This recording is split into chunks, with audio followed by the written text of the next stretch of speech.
বন্ধুরা, তোমরা কি কখনো ভেবে দেখেছো আমাদের রক্ত কেন লাল রঙের হয়? কেন এটি নীল, সবুজ বা বেগুনি হয় না? ওয়াও, শুনতে খুব অবাক লাগছে না? চলো আজ আমরা এই মজার রহস্যটি জেনে নিই।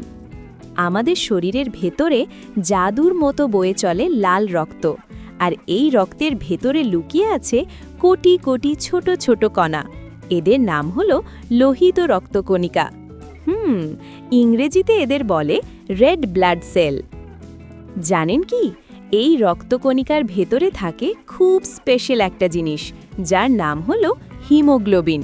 এই হিমোগ্লোবিন কিন্তু খুব কাজের। যখন আমরা শ্বাস নেই, তখন হিমোগ্লোবিন বাতাস থেকে অক্সিজেনকে ঝটপট ধরে ফেলে। ঠিক এই সময়েই ঘটে আসল জাদু। যখন হিমোগ্লোবিনের সাথে অক্সিজেন মিশে যায়, তখন এটি টকটকে উজ্জ্বল লাল রং ধারণ করে। ঠিক যেমনটি লোহায় মরিচা ধরলে লালচে হয়ে যায়, আমাদের রক্ত অক্সিজেনের ছোঁয়ায় তেমন সুন্দর লাল হয়ে ওঠে।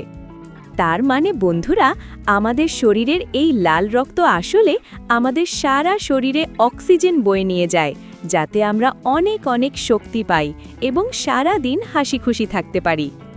কি বন্ধুরা, আজকের তথ্যটি দারুণ ছিল না? এখন থেকে যখনই নিজের হাত দেখবে, মনে রাখবে তোমার ভেতরে কিন্তু অক্সিজেনের একটি লাল নদী বয়ে চলেছে। আজ এ পর্যন্তই।